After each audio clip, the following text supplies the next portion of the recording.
Bueno, Estados Unidos ha perdido su posición. Ya no es quien garantiza su propia seguridad en Oriente Medio. Por tanto, es incapaz de proporcionar seguridad a otros países. La razón de ser de estar en Oriente Medio ha desaparecido. Así que, para Arabia Saudí, recurrir a Pakistán y a Turquía es una decisión inteligente. Los estadounidenses entienden que tienen el ejército más poderoso del mundo, pero no pueden abrir el estrecho de Hormuz. Uridistex Nuevo Oriente Mes.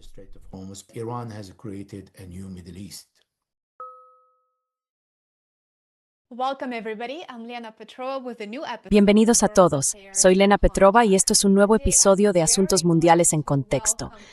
Hoy me alegra muchísimo dar de nuevo la bienvenida al programa a un muy buen amigo nuestro, Elijah McNair. Elijah es experto en política de Oriente Medio y corresponsal veterano en zonas de guerra con más de 35 años de experiencia cubriendo Oriente Medio y el norte de África. Por cierto, Elijah publica sus excelentes investigaciones y artículos en ejmagnair.com. Recomiendo muchísimo seguir su fantástico trabajo. Elijah, bienvenido de nuevo al programa. Es un auténtico placer tenerte otra vez con nosotros.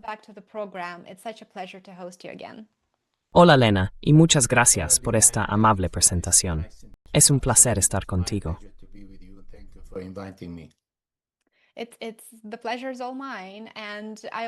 El placer es todo mío. Y siempre espero con interés estas actualizaciones semanales porque nos ayuda a entender qué está pasando en Oriente Próximo. Y como mencioné antes, valoramos mucho su perspectiva y su experiencia. La semana pasada, cuando hablamos, usted señaló que, aunque Estados Unidos tiene una superioridad militar abrumadora, la estrategia de Irán se basa en realidad en la resistencia. Teherán no necesita necesariamente derrotar militarmente a Estados Unidos. Solo tiene que sobrevivir, imponer costes a los aliados regionales de Estados Unidos y, por extensión, a la economía mundial, y esperar a que la presión política en Washington termine por desmoronarse. Según su valoración, ¿estamos ahora más cerca de un acuerdo negociado o esto es solo el comienzo de un conflicto prolongado, quizá regional?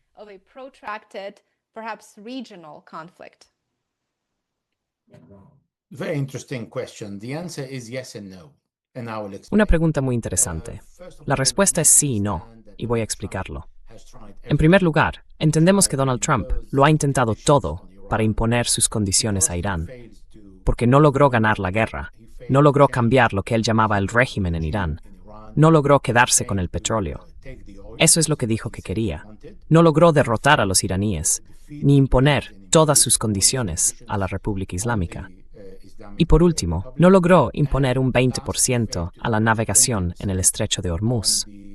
Y todo eso le hizo cambiar de opinión. Empezó con un programa nuclear y ahora termina simplemente queriendo que el estrecho de Hormuz vuelva a la situación anterior al 27 de febrero.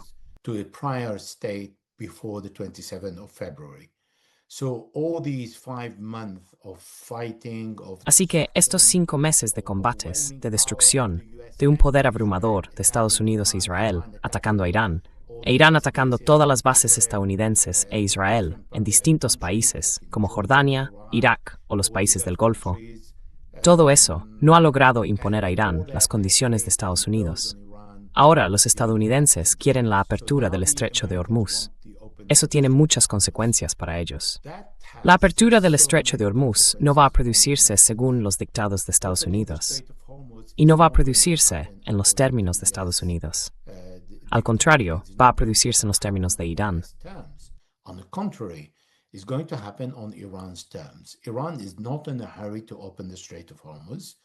Irán no tiene prisa por abrir el estrecho de Hormuz, y solo lo abrirá cuando se alcance un acuerdo entre Irán y Omán, los dos países que dan al estrecho de Hormuz, no con Estados Unidos. Washington está a 12.000 kilómetros de distancia. Así que este acuerdo, cuando lo apruebe el líder de la revolución, Said Mojtaba Khamenei, en Irán, entonces se aplicará. Eso será una catástrofe para Estados Unidos. Será algo positivo porque permitirá que la navegación vuelva a la situación anterior a la guerra, es decir, que crucen entre 120 y 170 barcos al día, incluidos petroleros. Sin embargo, todos cruzarán únicamente con el acuerdo de Irán. Todos los barcos que entren pasarán por el paso iraní. ¿Por qué? Es muy importante entenderlo.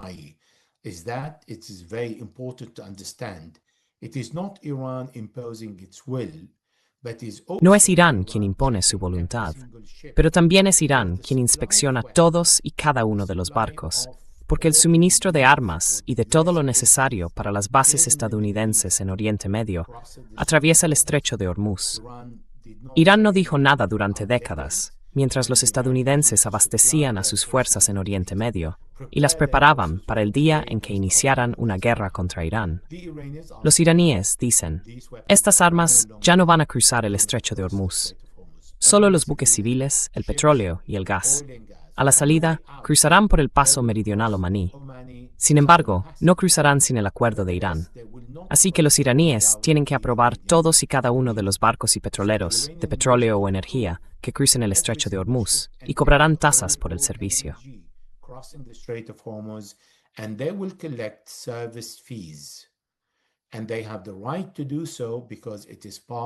Y tienen derecho a hacerlo, porque forma parte del derecho internacional.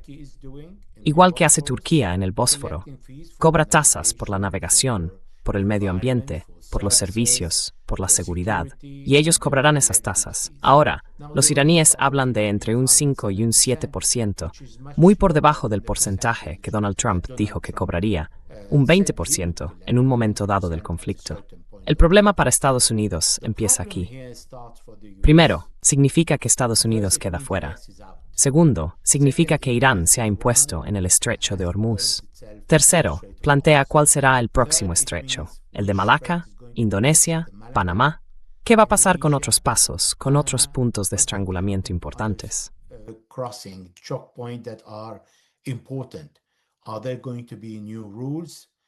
Va a haber nuevas reglas. En cuarto lugar, Bab el-Mandeb seguirá ahí. Y hablaremos de esto por separado si quieren. Pero los yemeníes no dejarán de cerrar Bab el-Mandeb a Arabia Saudí, de cerrar el Mar Rojo a los saudíes, a menos que se levanten las sanciones, porque están reflejando lo que los iraníes han hecho y siguen haciendo en el estrecho de Hormuz. Pero eso también implica la presencia de Estados Unidos, porque el armamento no es fácil de transportar. Algunos podrían argumentar que pueden pasar por el canal de Suez. Sí, pero entonces hay una limitación de la carga. En segundo lugar, pueden llevar por avión lo que necesiten. Eso es cierto, pero no tiene nada que ver con lo que puede transportar un barco, ni con el coste de hacerlo.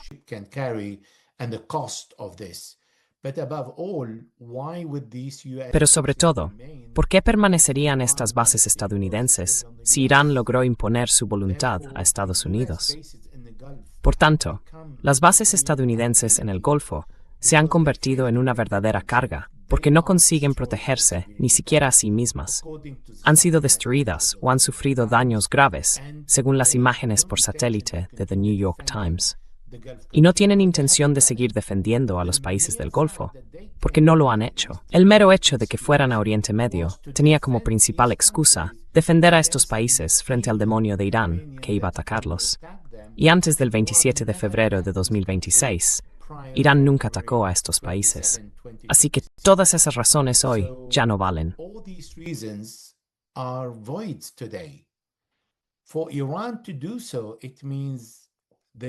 Para que Irán haga eso, significa que el Golfo ya no tiene motivos para mantener a las fuerzas estadounidenses.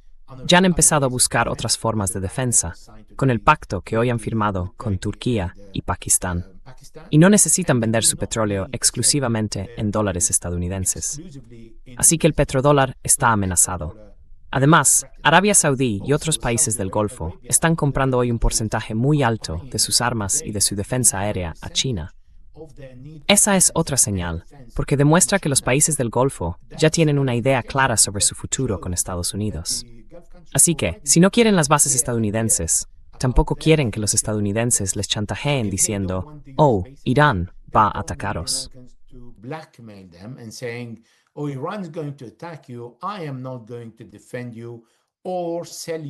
No voy a defenderos ni a venderos armas. Hay un precedente en Irak. En 2014, el primer ministro Nouri al-Maliki compró y pagó unas armas que Barack Obama debía entregar, pero no entregó, cuando el ISIS atacó Irak y ocupó un tercio del país. desde Mosul hasta Saladino y Nínive, y llegó a Abu Ghraib, en las afueras de Bagdad. Fue entonces cuando los estadounidenses permitieron que el ISIS avanzara sin suministrar armas al ejército iraquí. Así que los árabes, los países del Golfo, son conscientes de este posible escenario y por eso están diversificando la venta de armas.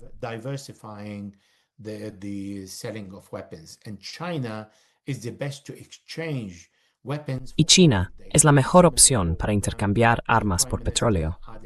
Ya tuvieron programas similares con el primer ministro Adil Abdul Mahdi en Irak, y les encantaría hacerlo con los saudíes, porque quieren seguir diversificando los ingresos y las fuentes de petróleo, no solo desde Irán, sino también desde otros países.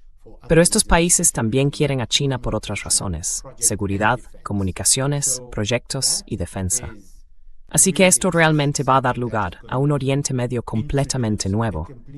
Si Irán consigue cerrar este acuerdo y los estadounidenses lo aceptan, levantan el bloqueo y permiten que Irán venda petróleo durante entre 30 y 60 días.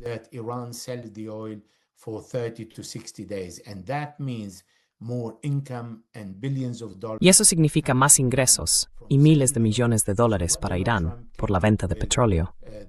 Así que Donald Trump sale de esta guerra junto a Benjamin Netanyahu sin ningún acuerdo en el programa nuclear. Quería cambiar el de Barack Obama. Sale sin nada. Le ha entregado a Irán el estrecho de Hormuz, cuyo control Irán no reclamaba, y está levantando las sanciones a la venta de petróleo para que Irán recaude más dinero. También para que Irán recaude más dinero con la navegación por el estrecho de Hormuz, porque Irán sabe que Donald Trump no va a compensar los aproximadamente 300.000 millones de dólares por la destrucción durante esta guerra. En resumen, Estados Unidos es el gran perdedor de este acuerdo. America is a real loser in this deal.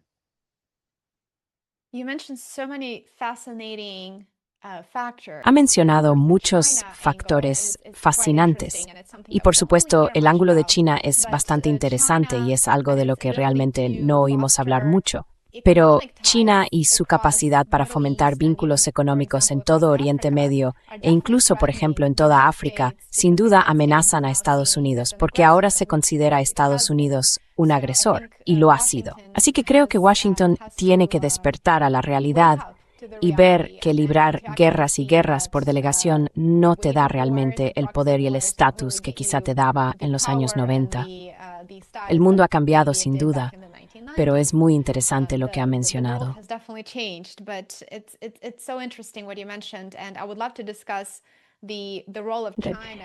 Y me encantaría hablar más sobre el papel de China y sobre la expansión de su influencia diplomática y económica. Pero antes de hacerlo, quizá podamos pasar al nuevo acuerdo entre Pakistán, Arabia Saudí y Turquía.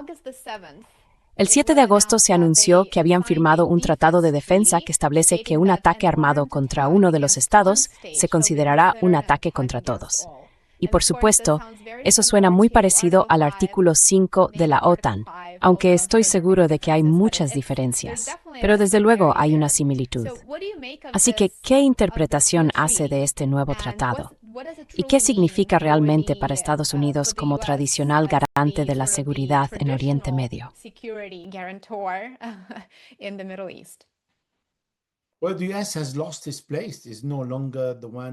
Bueno, Estados Unidos ha perdido su posición.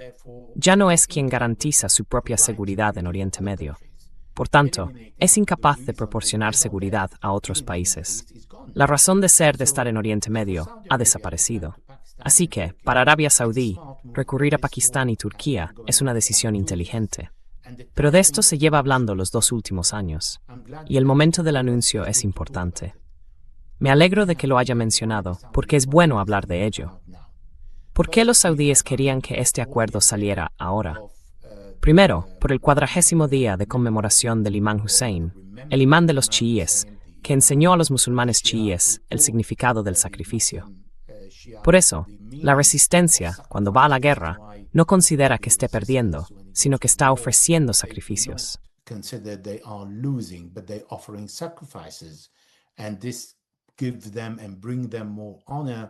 Y esto les da, y les aporta, más honor al recordar a quien ofreció sacrificios junto a toda su familia y amigos, antes que ellos, en Karbala, Irak. Y ese es el Imam Hussein. Así que los iraquíes juraron que tras el final del Arbaín del Imam Hussein, responderían al ataque saudí. Y Arabia Saudí, los estadounidenses anunciaron que hubo un ataque saudí-estadounidense contra Irak. Las fuerzas de seguridad iraquíes de Hashd al-Shaabi, que están bajo el mando directo del primer ministro, fueron atacadas en 7 lugares distintos de Irak. Murieron más de 22 personas y 50 resultaron heridas, y juraron tomar represalias contra los saudíes. Ese es el primer punto. Segundo, las represalias deberían producirse en las próximas 24 o 48 horas, a menos que esté ocurriendo algo entre bastidores y se alcance un acuerdo.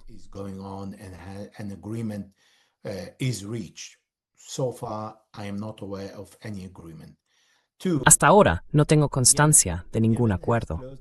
2. Yemen. Yemen ha cerrado el Bab el-Mandeb a los saudíes y ya ha bombardeado 2 petroleros saudíes. Y no solo eso, está bombardeando Jambu, la terminal saudí en el Mar Rojo. Arabia Saudí ha trasladado allí sus exportaciones de petróleo desde el estrecho de Hormuz, porque Irán lo controla. Desde Jambu exportaba 3.800.000 barriles al día. Eso pasó de 3.800.000 a 3 millones. Y ayer fue 0. Incluso la logística de vender o exportar el petróleo por el Mar Rojo, desde Jambu hacia el canal de Suez, no es tan fácil, porque entonces tienen que descargarlo y transportarlo por un conducto con capacidad para entre 450.000 y 700.000 barriles de petróleo.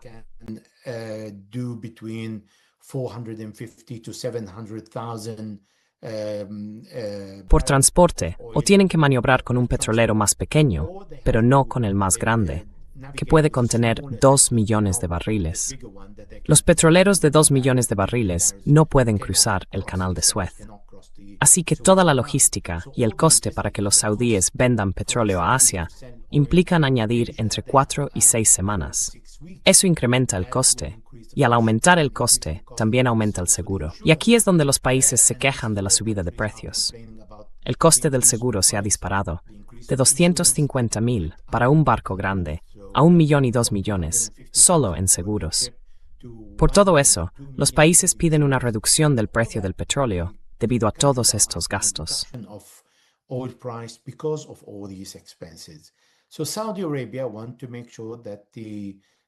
Arabia Saudí quiere asegurarse de que los yemeníes no la bombardeen y de que haya otros países que la defiendan, o al menos intervengan.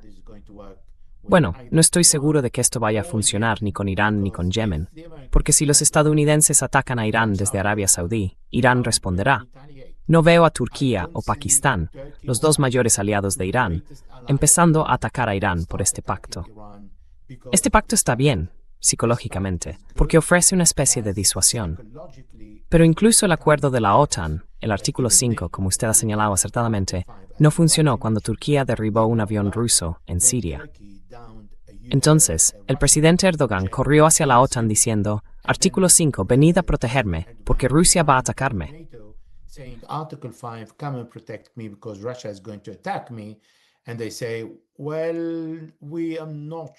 Y dijeron, bueno, no estamos seguros de que el artículo 5 pueda aplicarse aquí. Realmente es aplicable. Así que todos se distanciaron de Turquía. El artículo 5 está ahí, pero es muy elástico. Toda ley existe para utilizarse cuando la decisión política decide usarla. Y cuando no deciden usarla, entonces es casi un fantasma. No la ven. Así que este tipo de artículo 5 de la OTAN, en el acuerdo, está enviando un mensaje muy contundente a los estadounidenses. Les está diciendo, bueno, ya no hay confianza en su inexistente defensa de los países del Golfo, que ahora están cuidando de sí mismos, recurriendo a Turquía y Pakistán. También está enviando un mensaje devastador a Israel, que considera que Turquía, Pakistán y Qatar son los próximos enemigos a los que atacar.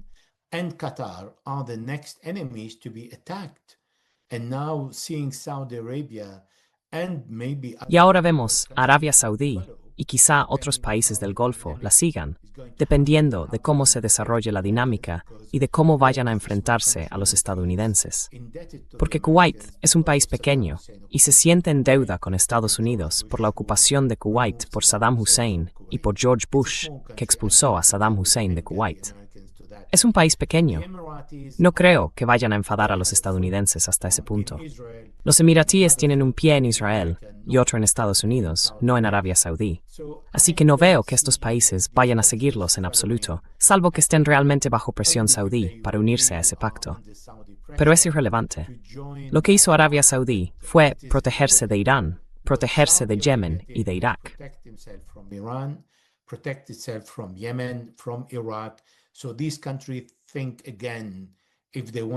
Así que estos países deberían pensárselo 2 veces si quieren atacar a Arabia Saudí. Y puedo garantizar que no dudarán ni un instante en atacar a Arabia Saudí a su debido tiempo, cuando haga falta y cuando sea necesario. En particular Yemen, porque Yemen no va a ceder. Turquía ya lo intentó con Yemen hace mucho tiempo, durante el Imperio Otomano.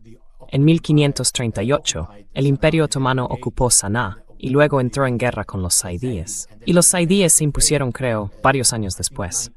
Turquía se retiró. Después volvió en 1600 y 8 años más tarde fue expulsada de Saná. Así que Yemen tiene una larga historia. Es un país que ha derrotado a imperios.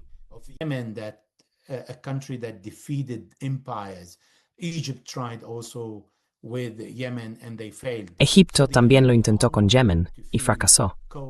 Así que los yemeníes no se van a acobardar al ver que Arabia Saudí firma un pacto. Al contrario, se enfrentaron a Donald Trump durante un mes y no dudaron. Se enfrentaron a Israel e Israel los bombardeó. Y para los yemeníes, eso no fue un elemento disuasorio. No retrocedieron, detuvieron todos los barcos israelíes.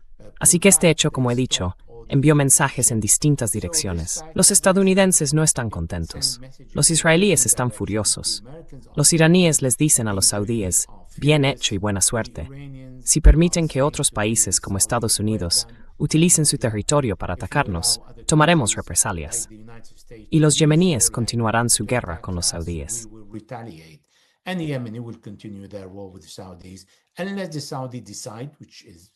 Y que los saudíes decidan, algo que es muy poco probable que ocurra de inmediato, pero que sucederá en algún momento de este año o del próximo, levantar todas las sanciones o al menos suavizarlas.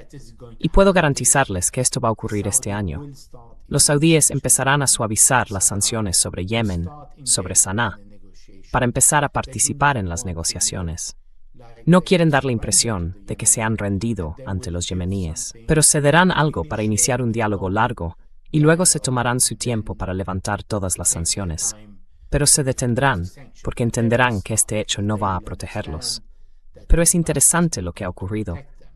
Demuestra, como dije antes, que Irán ha creado un nuevo Oriente Medio.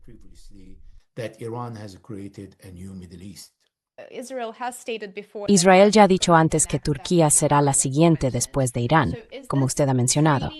Entonces, ¿este tratado podría llegar a disuadir a Israel o es más bien un gesto simbólico?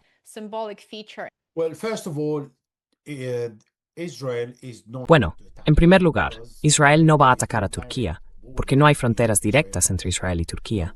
Ahora bien, alguien podría argumentar que Israel bombardeó Qatar. No hay fronteras. Bombardeó Irán. Tampoco hay fronteras. Pero Turquía fabrica armas. Es un país enorme. Es un antiguo imperio. Ahora es amigo de Estados Unidos.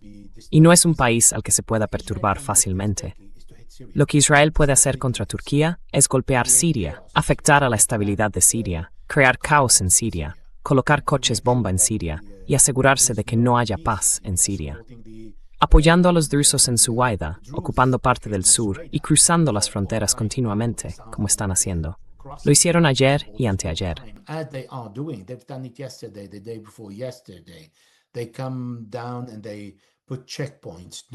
Bajan e instalan puestos de control.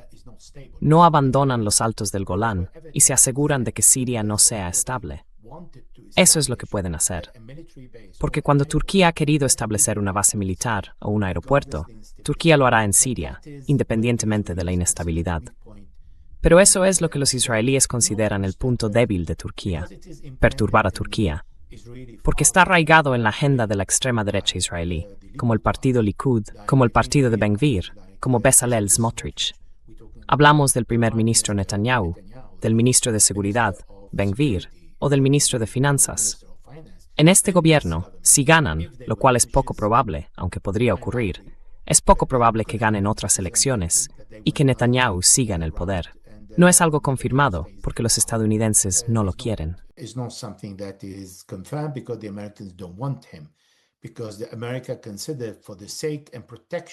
Porque Estados Unidos considera que, por el bien y la protección de Israel, Benjamin Netanyahu tiene que irse.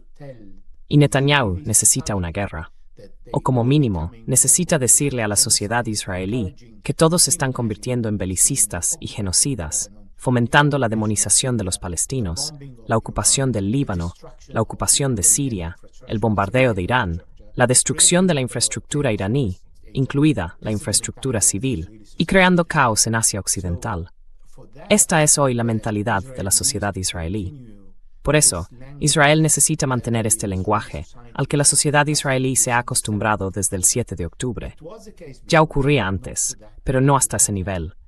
Ahora, toda la mayor parte de la sociedad ha llegado a un nivel de demonización del resto del mundo, y en particular de sus enemigos.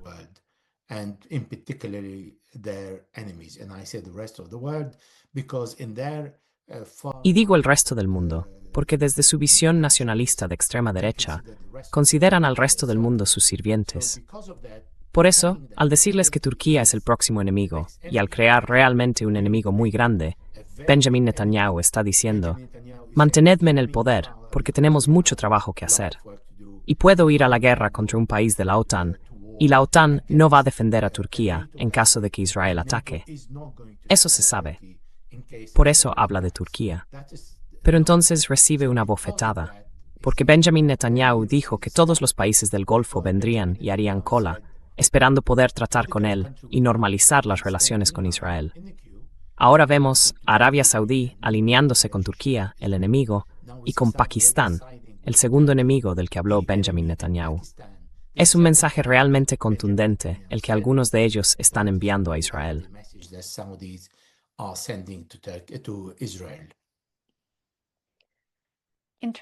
En cuanto al papel de Washington en Oriente, es un detalle menor, si vas a mi parte. Perdona que te interrumpa.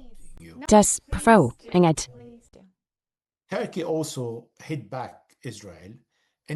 Turquía también respondió a Israel de otra manera. Así que, en vez de estrechar el cerco sobre el suministro logístico a Hezbollah en Líbano, a veces pueden ser menos estrictos en las fronteras.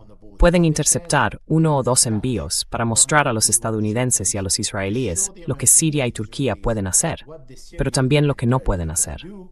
Eso es lo que dije. Israel puede golpear a Turquía en Siria y Turquía puede golpear a Israel en Líbano. Perdón.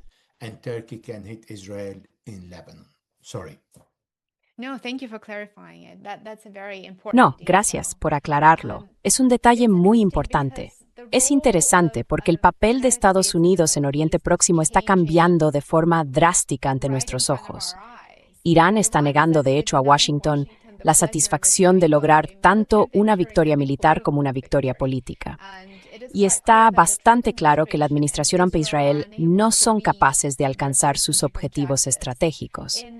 En uno de sus artículos publicados recientemente, usted sostiene que la opción menos mala de Trump es aceptar las tasas iraníes por el paso por el Estrecho de Hormuz o simplemente mantener cerrado el Estrecho de Hormuz, porque, como mencionaba hace unos minutos, Irán no tiene ninguna prisa por reabrirlo. Según parece, Irán y Omán están trabajando en un acuerdo para restablecer un tráfico marítimo más seguro. ¿Sería un acuerdo marítimo viable entre Irán y Omán la primera señal de desescalada? Ya, es que en cómo realmente cómo se aplicaría en la práctica.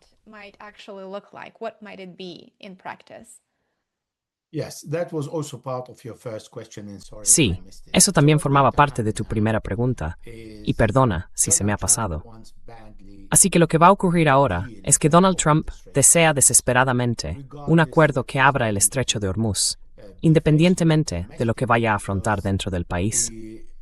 Porque los periódicos locales de Estados Unidos lo van a crucificar. Le explicarán lo que significa que Irán tenga la sartén por el mango y lo que significa que Estados Unidos quede fuera del estrecho de Hormuz. Estados Unidos no está en el estrecho de Hormuz, pero ha mantenido la hegemonía sobre todos los puntos de estrangulamiento del mundo y puede intervenir en cualquier lugar. Pues bien, Estados Unidos ha intervenido y ha fracasado, e Irán lo está expulsando. And Iran is kicking it out. What that means, and this is why what is interesting, Lo que eso significa, y por eso esto es interesante, es que se lo dijeron. Y esa es la razón por la que en su entrevista de última hora dijo, puede que yo sea el último presidente republicano, porque sabe que lo que está haciendo realmente destruirá a los republicanos.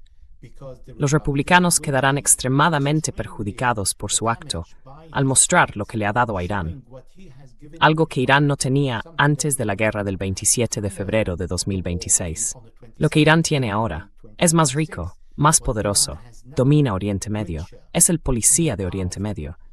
Como el Shah en 1953, después del golpe de Estado contra Mossadegh, el primer ministro, cuando los estadounidenses nombraron al Shah policía de Oriente Medio.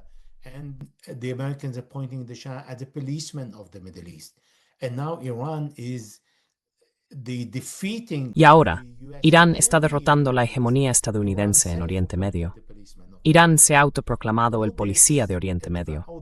Todas estas ventajas que ha acumulado Irán son algo que la élite de Estados Unidos no va a poder soportar, y lo sacarán a relucir y descargarán su ira contra Donald Trump y los republicanos. Pero cuando vuelva a despertarse ante algo, una realidad más dura, que Irán está terminando con el estrecho de Hormuz como el párrafo 5 del memorando de entendimiento, pedirá a Donald Trump que vuelva a la mesa de negociación y empiece a aplicar el memorando, comenzando por el párrafo 1.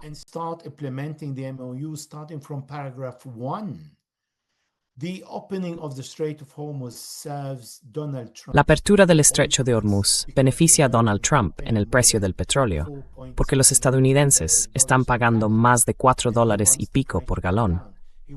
Y él quiere que el precio baje. Quiere reponer sus reservas estratégicas, que cada vez son menores. Ahora quedan menos de 100 millones de barriles utilizables frente a los 750 millones. Así que para eso, quiere que el estrecho de Hormuz esté abierto. Quiere que el mundo deje de maldecirle por los precios que él ha provocado, porque escuchó a Benjamin Netanyahu y porque tomó esta decisión. No es alguien a quien no se pueda culpar, porque tiene cabeza. Aunque parezca grande y lo de dentro no sea proporcional a lo de fuera, sigue siendo él quien tomó la decisión.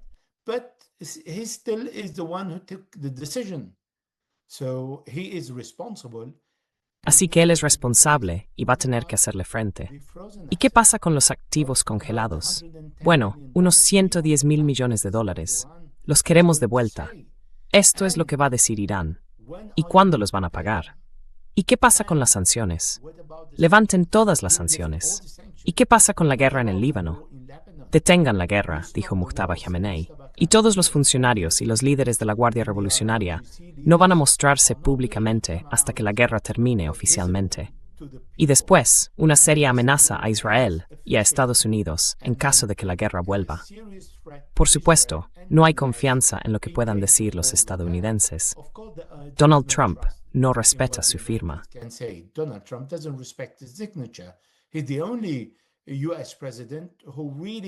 Es el único presidente estadounidense que realmente puede borrar su firma de un día para otro, o incluso de una hora para otra.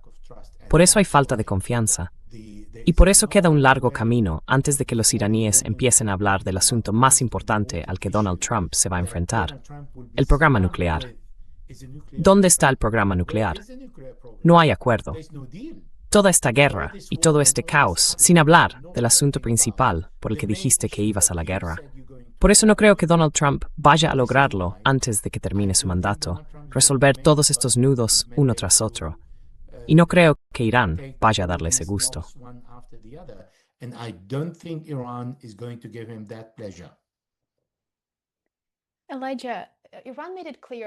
Elijah, Irán ha dejado claro que si vuelve a ser atacado, responderá con mucha dureza también contra infraestructuras regionales, afectando obviamente a las infraestructuras energéticas. ¿Qué capacidad de influencia tienen actualmente los estados del Golfo sobre la administración Trump para presionarla a negociar en lugar de arriesgarse a una crisis energética regional?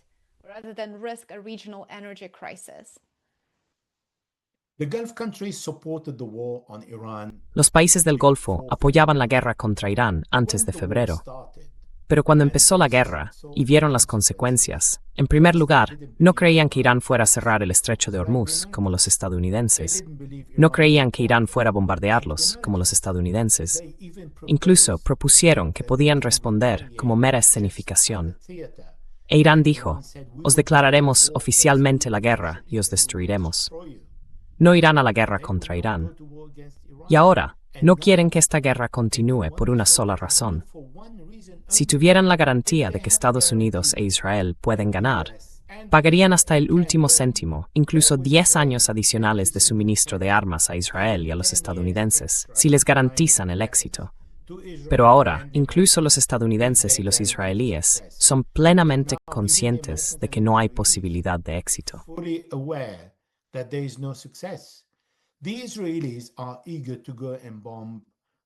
Los israelíes están deseando ir a bombardear las instalaciones energéticas iraníes, porque están especializados en causar estragos y destrucción, solo por destruir, sin ningún propósito, únicamente para dañar a la población.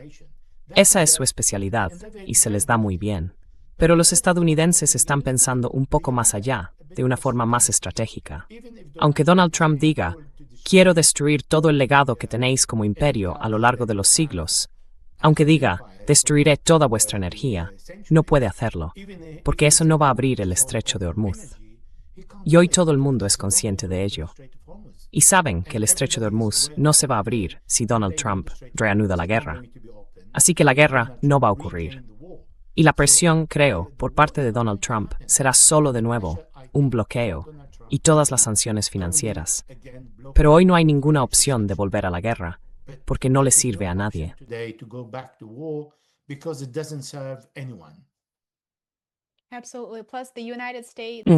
Sin duda. Además, está claro que las reservas de armamento de Estados Unidos no están preparadas para sostener un conflicto. Así que eso complicará, sin duda, cualquier capacidad de proyectar poder y de amenazar a Irán con más ataques y destrucción.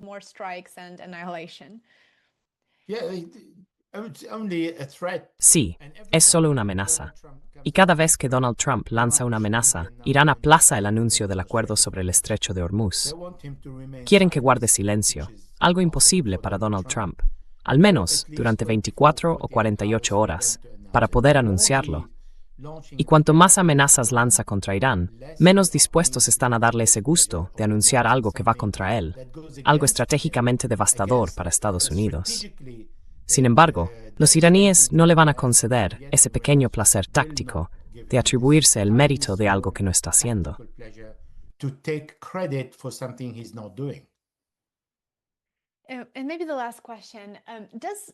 Y quizá la última pregunta. ¿Washington sigue subestimando la capacidad de Irán para librar una guerra asimétrica en todo Oriente Medio? Porque estamos entrando en la segunda semana de agosto, y está claro para todos los que observan la situación que Estados Unidos no puede ganar, no puede alcanzar sus objetivos estratégicos, es decir, políticos y militares. Entonces, ¿qué le queda a la administración Trump? ¿Y siguen subestimando a Irán? ¿O tienen una comprensión clara de sus capacidades y del coste que Irán puede imponer no solo a la economía de Estados Unidos, sino también a la economía mundial y a Oriente Medio?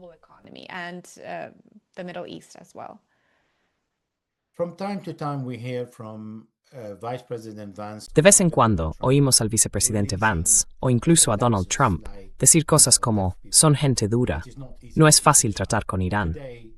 Hoy, los estadounidenses entienden que tienen el ejército más poderoso del mundo. No pueden abrir el estrecho de Hormuz, porque bastan entre 5 y 10 drones para cerrarlo. Así que entienden las limitaciones del poder militar. Entienden que no pueden lograrlo por la fuerza y que tendrán que empezar de nuevo, adaptándose a una derrota mayor que está por venir. Y eso es lo que les resulta difícil. No es difícil decir, de acuerdo, hemos ganado. Le hemos dicho a Omán que abrimos el estrecho de Hormuz, devolvemos los precios al mercado como estaban antes. Pero, ¿qué van a escribir los periódicos estadounidenses y los periódicos de todo el mundo sobre todas las derrotas estratégicas? Porque las derrotas estratégicas llegan después.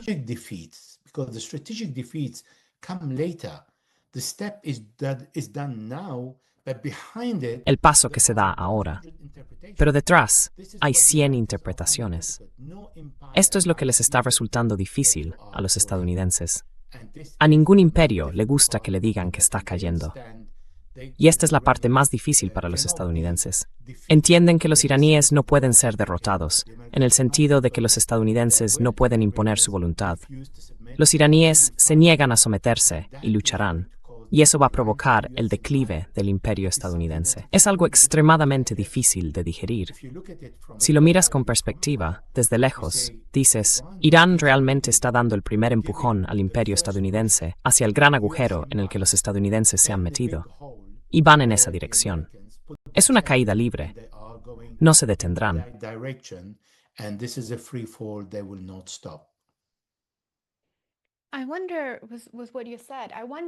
Me pregunto, a raíz de lo que ha dicho, si Oriente Medio podría convertirse en un nuevo campo de batalla de la competencia entre grandes potencias, Estados Unidos y China.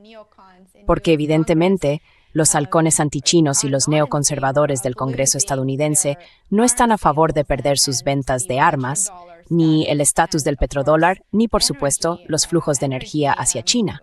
Así que me pregunto si Oriente Medio podría transformarse en una especie de campo de batalla de la competencia entre grandes potencias, China y Estados Unidos. Y ese podría ser el siguiente paso de este conflicto.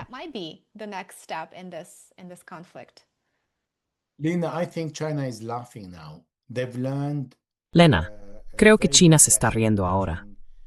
Han aprendido una muy buena lección, viendo cómo los iraníes luchaban contra el ejército más poderoso de Oriente Medio, Israel, y contra el ejército más poderoso del mundo. China se reirá si los estadounidenses quieren amenazarla. Creo que se reiría el mundo entero. Y mirarán la experiencia de Estados Unidos en el campo de batalla. Verán que vale, fueron a Venezuela en 2 o 3 días porque Venezuela no luchó. Fueron a Irak y Irak no luchó. Los talibanes lucharon y ustedes se quedaron 20 años.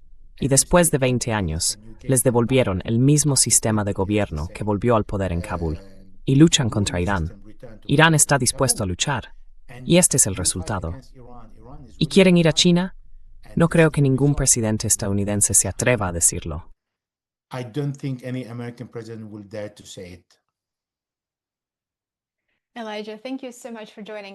Elijah, muchas gracias por acompañarnos hoy. Quizá dejemos el tema de China para nuestra próxima conversación.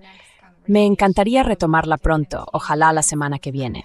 Recomiendo muchísimo seguir a Elijah en X y también echar un vistazo a su Substack y a su página web, ahakmagniar.com. Dejaré los enlaces a ambos en la descripción de abajo. Elijah, muchas gracias por estar hoy aquí. Es un placer. Yo